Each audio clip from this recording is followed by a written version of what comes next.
بسم الله الرحمن الرحيم والصلاة والسلام على أشرف الأنبياء وسيد المرسلين وعلى آله وصحبه أجمعين. On est toujours avec l'exégèse du Coran. Aujourd'hui, Inch'Allah, on va entamer la deuxième partie de la sourate An-Naba, l'événement. Cette sourate commence par Allah Azza wa Jal dit, subhanah, Inna yawma al-fasli kana miqata يوم ينفخ في الصور فتاتون أفواجا وفتحت السماء فكانت أبوابا وسيرت الجبال فكانت سرابا إن جهنم كانت مرصادا إن يوم الفصل كان ميقاتا. Le jour de la résurrection, parmi ces mots qui l'indiquent, il y a la distinction, la séparation. Al-Faslu, c'est la séparation. On dit en arabe, Fasaltu, j'ai séparé entre deux choses. Ce jour-là, il y aura une séparation entre qui et qui? Il y aura une séparation entre les pieux et les impies. Les fidèles à Allah Azza wa Jal, les infidèles, les croyants, les non-croyants. Aussi en arabe, Al-Faslu, c'est-à-dire la décision. Ce verset dit que la décision d'Allah Azza wa Jal de juger, de rendre compte de toutes les créatures sera à un terme fixé. Ce jour, on doit croire qu'il va venir sans faute. C'est un jour qui est inéluctable. On doit y avoir la certitude. On ne doit pas en douter. C'est ça la vraie foi, la croyance sincère. Une fois que le Coran a rapporté que ce jour-là viendra, on doit y croire avec notre âme. Et comme j'ai dit dans la première partie de cette sourate, c'est une partie de la croyance, de la science, de nos connaissances qui n'émane pas toujours de nos sens, de lui, de la vision, du raisonnement, de la réflexion. Il y a une partie de la science qui nous vient par la foi, par la croyance de quelque chose irréel, inconcrète, par notre vie d'Éden. Mais on a la pleine foi que ça va venir, qu'il y a des choses qu'on doit y croire. Par exemple, l'Éden, le paradis, le jour du jugement, les prophètes qui sont passés avant notre prophète, tout ce qu'Allah a rapporté dans le Coran, des communautés qui ont péri, comme Tamoud, comme Ad. Le jour où il sera soufflé dans la corne, vous venez, Inch'Allah, vous viendrez en troupe. Qu'est-ce que ça veut dire le soufflement dans la corne? Le prophète, paix et salut sur lui, un jour, ses compagnons lui ont dit, on voit les signes de tristesse sur ton visage. Alors, il leur a répondu, comment je serai content? Et le prophète chargé de souffler dans la trempe n'attend que l'ordre d'Allah Azza wa Jal. Le jour où Allah Azza wa Jal lui donnera l'ordre de souffler, tous les univers seront périns, tous les vivants seront morts. Il y aura un changement total de l'ordre de l'univers. La terre ne sera pas cette terre, les cieux ne seront pas ces cieux qu'on voit. Notre prophète, alayhi salatu salam, rapporte dans un autre verset ce que quand ce jour-là viendra, la terre sera aplanie comme une feuille. Et tous les vivants, toutes les créatures, depuis Adam jusqu'à ce jour-là, on parle seulement des humains, des fils d'Adam, seront regroupés en communautés. Ces communautés-là auront des caractéristiques qui les unifient, des choses en commun. Il y aura la communauté des pieux avec les pieux, les menteurs, avec les menteurs, ceux qui prennent le droit chemin, le mustaqimoun, avec ceux qui prennent le droit chemin. Il n'y aura pas une disparité par la race ou par l'appartenance familiale, par la parenté. Non, les nobles ou ça, non. Par le travail, par les faits qu'on a présentés entre nos mains quand on vient ce jour-là. Qu'est-ce qu'on a fait de bien? Qu'est-ce qu'on a évité de faire de mal? Et par ces issues que descendra avec l'ordre d'Allah Azza wa Jal le jour de la résurrection les anges pour assister au règlement des comptes. وسيرت الجبال فكانت سرابا.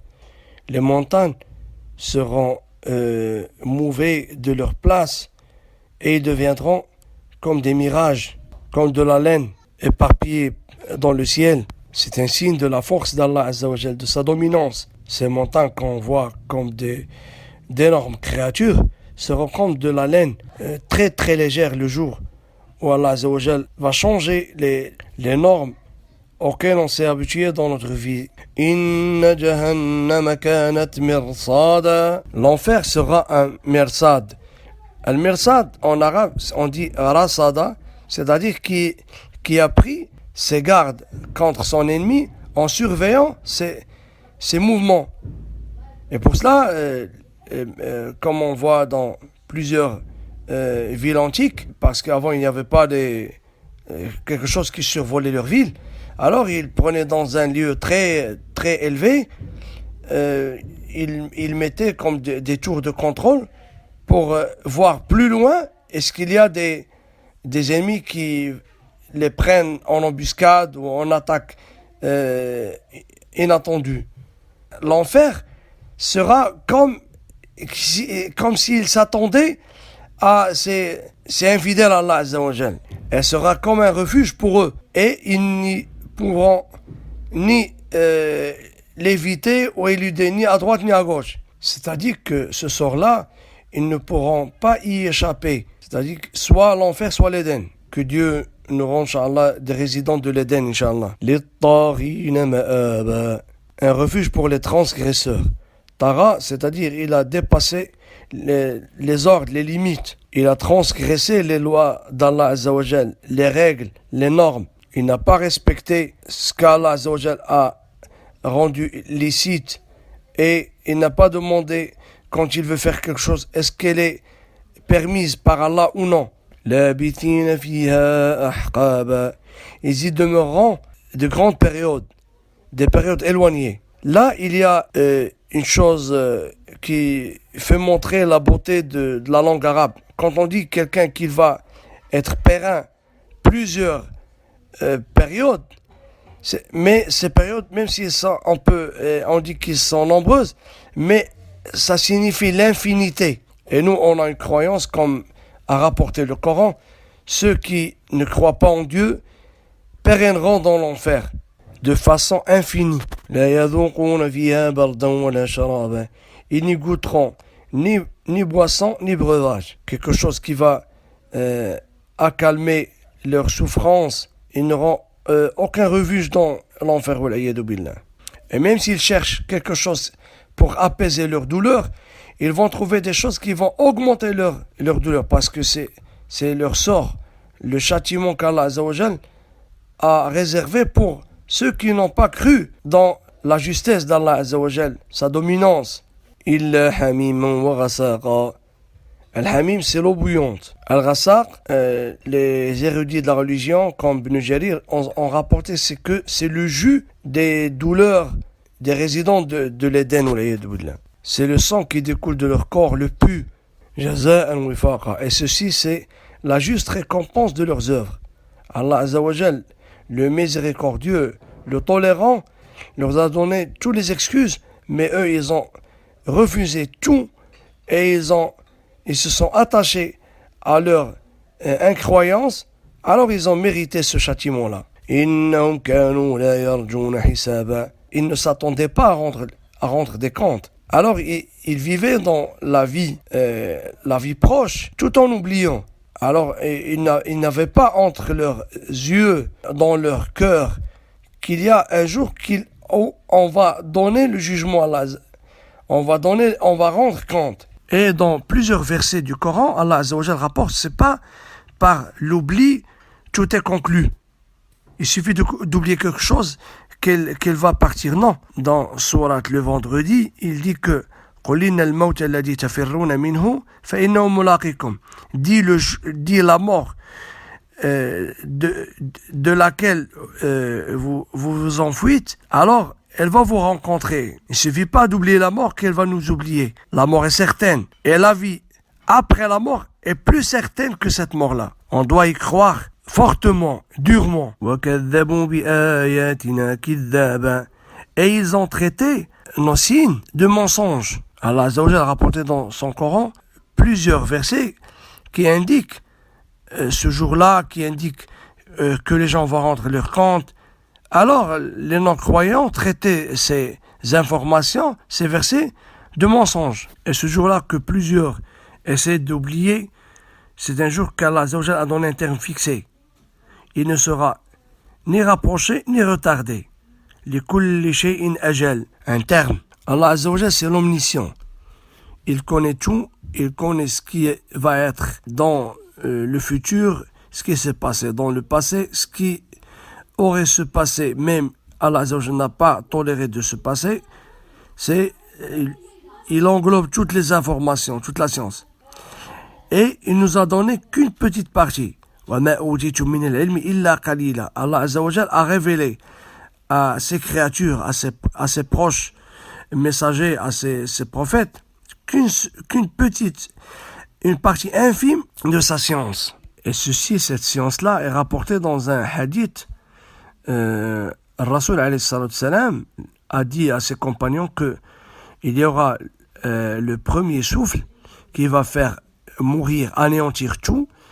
Il y a le deuxième souffle qui va donner la vie à tout. C'est un intervalle entre la vie et la mort. Les compagnons ont demandé au messager d'Allah Azza wa Jalla quelle est la période de cet intervalle. Il a dit 40, mais il n'a pas précisé est-ce que c'est 40 ans, 40 jours, 40 heures. Parce que lui-même, alayhi salatu salam, ne savait pas. Après le premier souffle de l'ange dans la trempe, quand toutes les choses seront mortes, anéanties, Allah Azza wa Jalla va faire descendre une pluie battante. Par cette pluie-là, et toutes les créatures, surtout les humains, pousseront comme des plantes. Dans un hadith, Ar-Rasul alayhi salam rapporte que quand on fait enterrer les morts de longue période, ils deviendront des poussières, sauf un os, ce qu'on appelle l'os caudal. C'est cet os-là qui va pousser le jour que Allah Azza wa Jalla va ordonner à la terre de faire sortir tout ce qu'il est dans son ventre. On a tous consigné par écrit. Sera-t-il dit, subissez ces épreuves, nous ferons qu'augmenter votre châtiment. Ibn Abbas, le cousin de notre prophète, dit que le verset qui met le plus lourd au cœur, c'est ce verset-là. Vous ne goûterez que l'augmentation du châtiment. La leçon qu'on doit tirer de cette partie de Surat An-Naba, c'est que on doit avoir toujours entre nos yeux, comme je dis toujours, dans notre cœur, éveillé, c'est que cette vie, cette bas-vie, cette vie d'Éden, elle ne doit pas nous faire oublier la vraie vie. Dans Surat Al-Ankabut, notre prophète rapporte que la vraie vie, c'est la vie d'au-delà, que Dieu nous réserve le paradis. Moi et mes amis et mes confrères, que Dieu nous unisse pour une unique réalité, c'est que La ilaha illallah, Muhammadur Rasulullah, wassalamu alaykum wa rahmatullahi wa barakatuh.